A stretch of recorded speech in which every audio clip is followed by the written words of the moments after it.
The airplane struck the towers high above the ground. But down in the lobby of the North Tower, marble facing flew off the walls, the windows shattered, all the glass blown out. Right away, a guy from the Port Authority told him the damage was somewhere above the 78th floor. But all you had to do was look around. It was obvious. Something had happened right there in the lobby. You just saw that all the windows were blown out. The lobby looked like the plane hit the lobby. Like the plane hit the lobby. What caused so much wreckage in the lobby?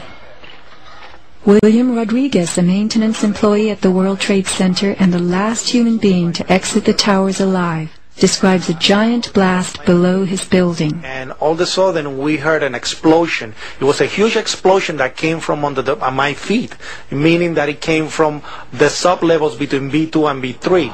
And there was a huge explosion at the top of the building.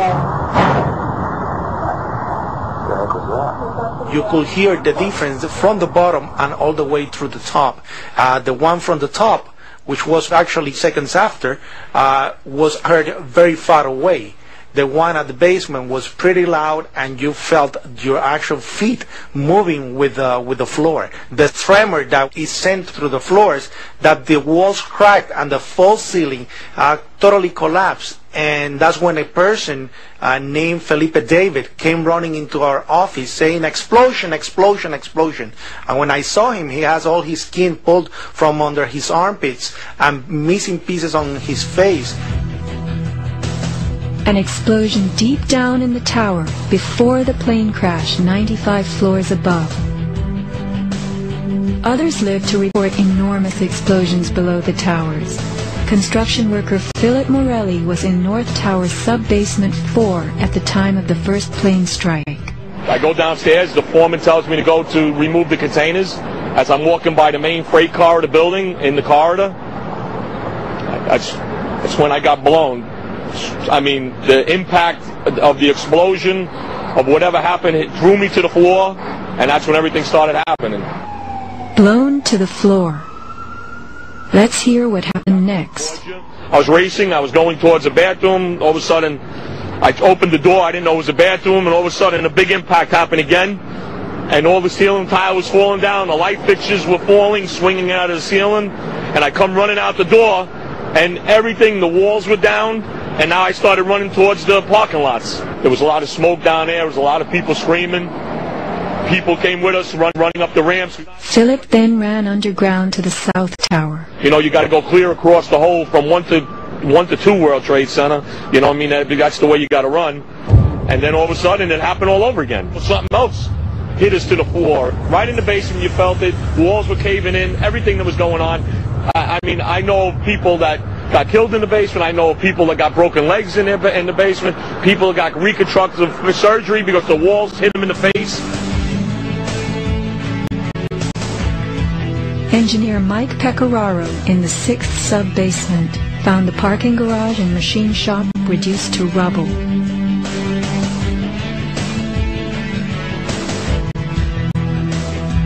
Rescue firemen and civilians spoke of hearing explosions throughout the towers.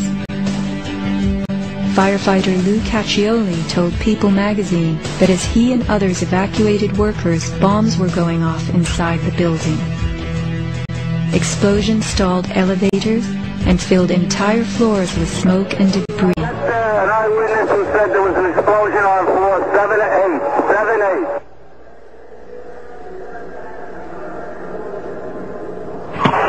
Warren Street because of the secondary explosion. We've got numerous people covered with dust from the secondary explosion.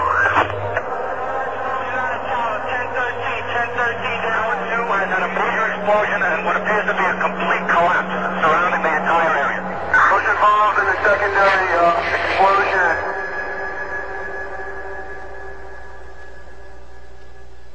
William Rodriguez, helping the firefighters, reports blasts within the north well before it fell.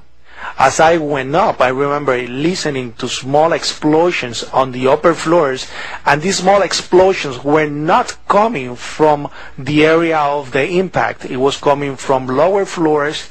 And when the second plane hit the South Tower, we heard boom. When we heard boom, inside our building, the North Tower, we heard pa pa pa pa pa pa pa pa. And on the security radio, we heard, we lost 65, meaning the 65th floor collapsed. And as we went down the stairwells, you could hear the actual collapsing inside the buildings. You heard rumble, you heard the cracking of the walls, I mean pieces falling right next to us of the actual building.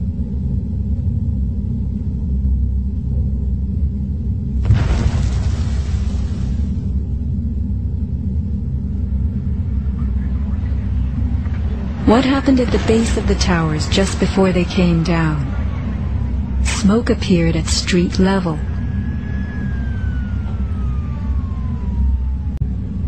This video was shot from New Jersey. An explosion is heard as white smoke rises at the base of the building. Now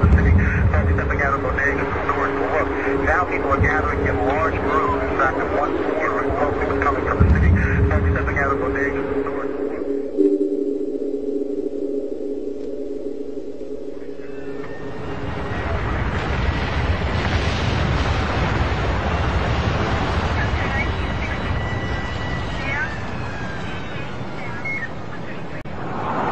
Watch the camera shake on its tripod as a large energy source rocks the ground.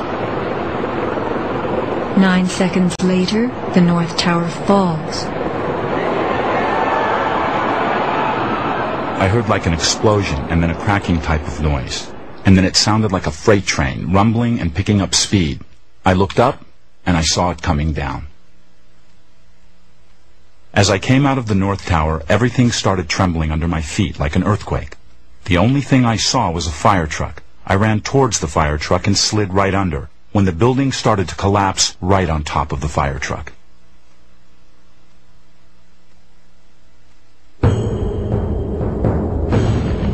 Across the Hudson River, Richard Siegel was filming an astonishing day. The sound meter of Richard's camera caught something very significant. Adjusted for the distance involved, as sound travels more slowly than what we see, the camera registered multiple explosions in the towers. Here is each tower's record. As I say on the access which is closed, hands open to pedestrian traffic. Some people are going to crowds, but there's just no way for them to.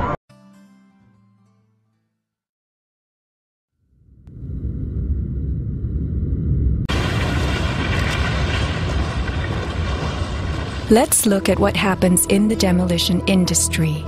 Taking down large structures requires preparation. Powerful explosives and heavy equipment are used in advance to weaken the foundation and bottom sections of a building before additional explosives and gravity bring the rest of it down. The words of a senior blaster. We blow the basement, all the columns in the basement. Then we crack it up at the top to get it started. We go every other floor, all the way down. Every explosive has a timer on it, that's why it's controlled. When the columns go, each floor goes down and impacts the one below and keeps going. Here's what demolition experts use in steel-framed buildings. The linear shaped charge. It's a chevron-shaped or V-shaped charge that you can focus at a specific target, and it's lethal. It generates around 3 million pounds per square inch pressure at a speed, depending on the explosive inside the shaped charge, in excess of 27,000 feet per second. Besides the unfathomably powerful shaped charge, blasters have a lot of tricks. There are over 1,000 different types of explosive. Different because they detonate at varying speeds. This is detonating cord, and this burns at about 21,000 feet per second. Comes in all colors, pastels too. With the use of delays, we can control pretty much where the debris lands. We can control vibration. We can control noise levels. Timing and delays are the key to just about everything in our business.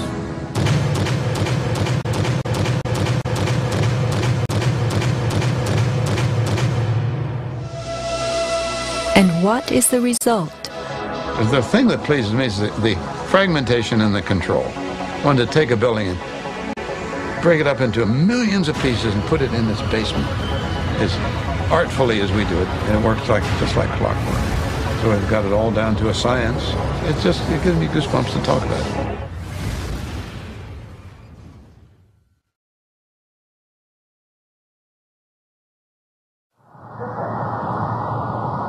Were the underground explosions intended to blow a blast heard inside the buildings of shaped charges slicing the core? Because of the secondary explosion, we've got numerous people covered with dust from the secondary explosion. Demolition pre-weakening usually takes place well in advance of the final blast, but at the World Trade Center, critical prep work might have had to occur in a very compressed time frame in the panicked aftermath of the plane strikes.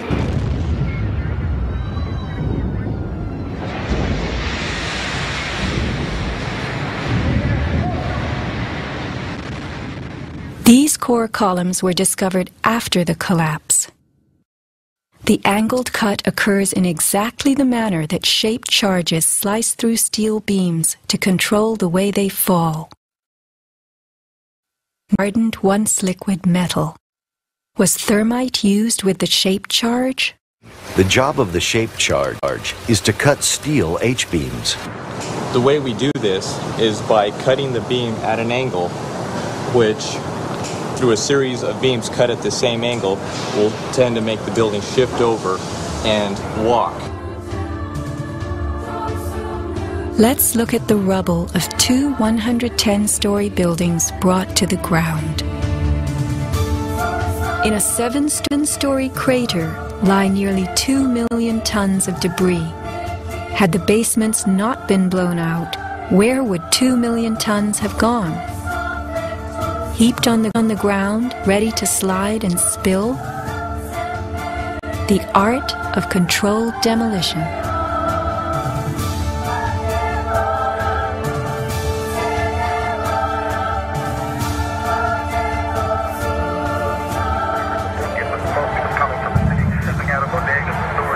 Remember the pre-collapse and mid-collapse explosions caught by Richard Siegel's camera on the Jersey Shore? Were these the blasts that took out the core and upper basements?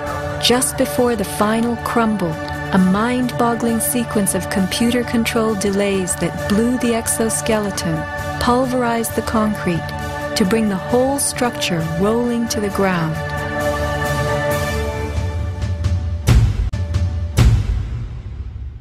Was this the story of that day?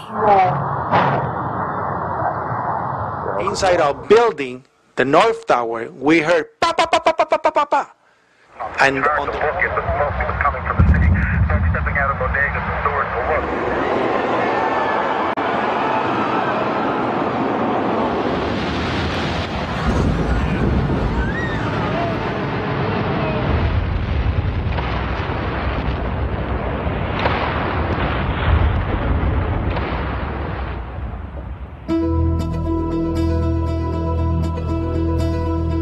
Some people appear to have known the imminent future on that fateful day.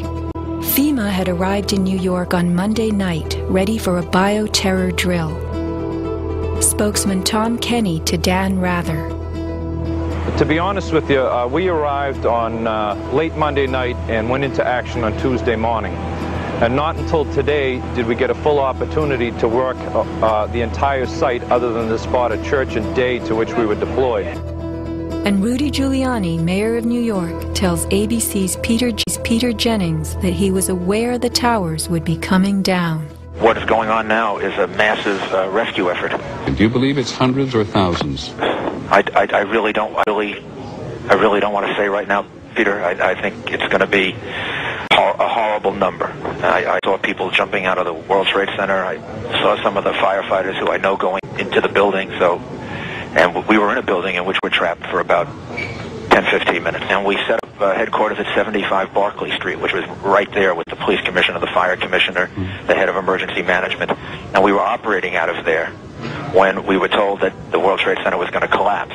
The World Trade Center was going to collapse. It was going to collapse. It was going to collapse.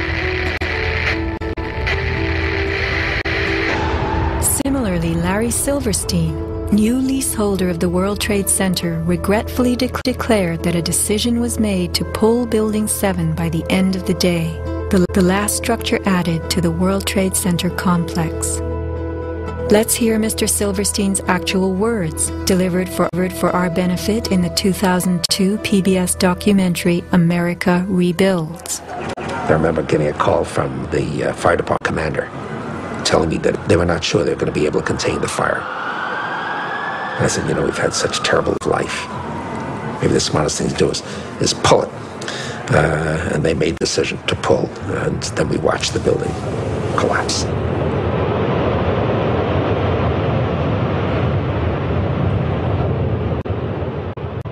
Blast, shoot, blow, and pull are terms used in the demolition industry to refer to bringing down buildings, bridges, and other structures. Because I actually blew the hospital down that I was born in. Originally, we had figured to shoot it so that it dropped straight down. Then, watch Demolition Dynamics attempt a big blast. And from Ground Zero's own disaster wrecking crew. By mid-December, the Department of Design and Construction had leveled World Trade Center buildings 4 and 5. Hello?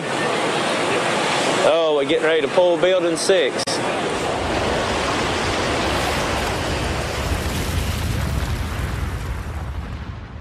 Silverstein, a commercial real estate tycoon with international political connections, acquired a 99-year lease on the World Trade Center complex in the spring of 2001. Throughout the summer, he reworked the insurance policies on his new property, making sure that it was covered for acts of terrorism. Explicit in the lease agreement was Silverstein's right to rebuild the complex if it were destroyed. After 9/11, Mr. Silverstein fought his insurers in court to obtain double his policy limits for the destruction of his property, maintaining that the double hijacking constituted 2 disasters caused by terrorists, not just one. He won and was awarded over $7 billion, a magnificent return on his original $15 million investment. My first reaction is to think about the families of those people, the tragedy, the magnitude of it. However, I firmly believe that we should rebuild.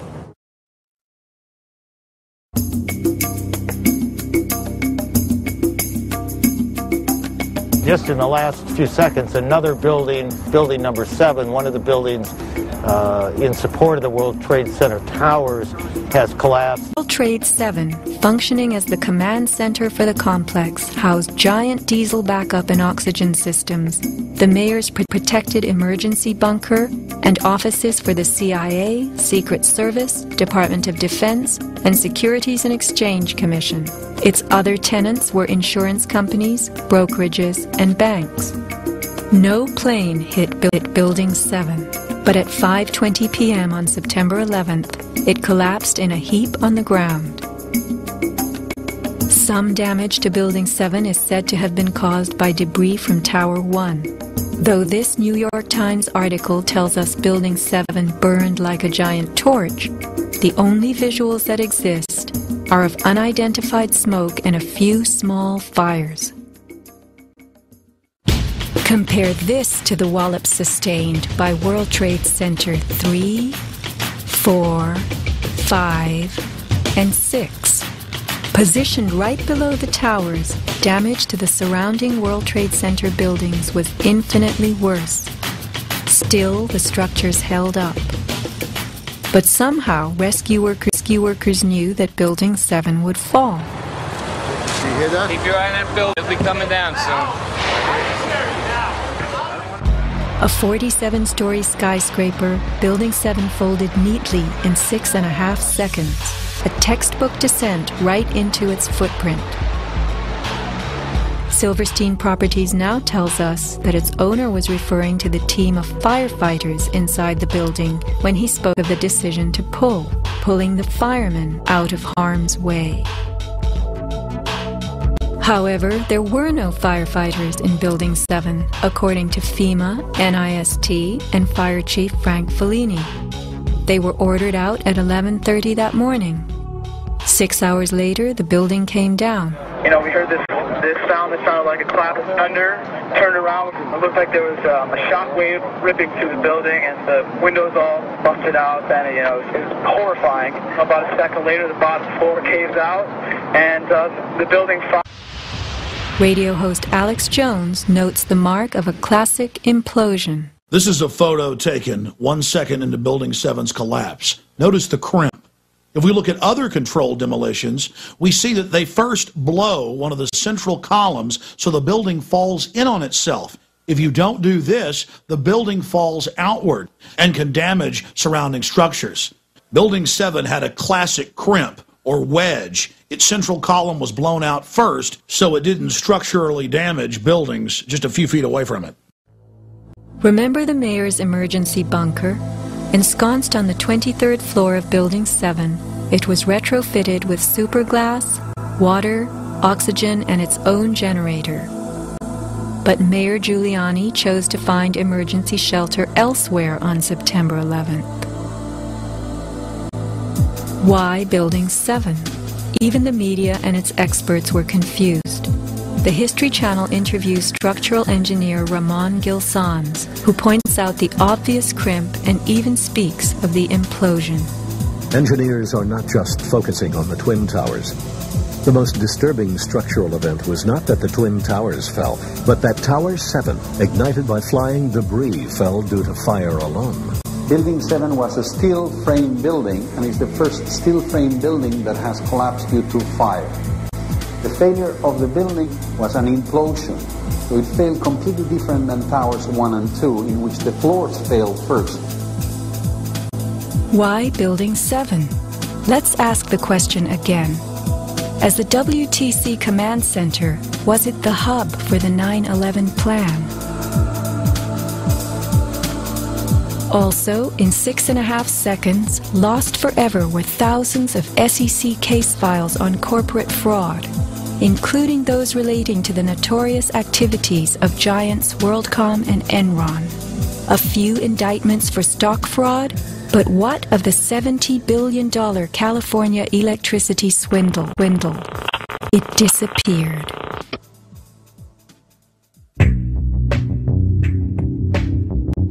No one died in the collapse of Building 7. It was vacated well in advance of its implosion, but not the Twin Towers. Why weren't police, firemen, and civilians in these buildings told what to expect? Tragically, employees in the towers were advised to return to their offices. The announcement came on that everything was fine. Tower 1, they were evacuating, but Tower 2 was fine, and we could go back to our offices. We were about to go through the turnstile. The security guard says, "Where you guys are going?" I said, "Well, I'm going home because I saw fireballs coming down." He said, "No, your building is safe. It's secured. It is safer to stay in your building. Go back to your office." Stanley Prayamnath returned to the 81st floor. Then, I just happened to raise my head looking straight towards the Statue of Liberty, and what I saw was a giant airplane coming straight towards me. the South Tower was hit between the 78th and 84th floors. Trapped on the 81st floor by crushing debris, Stanley was rescued by Brian Clark. Slowly and painfully, they made their way down a stairwell to freedom. Outside, Stanley had a feeling of uncanny prescience for what was to come. And we peered through the railing up through the trees at the tower, and Stanley said, "You know, I think that tower could come down." And I don't know why I'm telling this man this building is going. But I knew it was not over. I said, "There's no way. That's a steel structure. That's just draperies and carpets and furniture burning. You know, there's no way." And I didn't finish my sentence when the tower started to slide. And I can still remember hearing, first of all, this boom, boom explosion.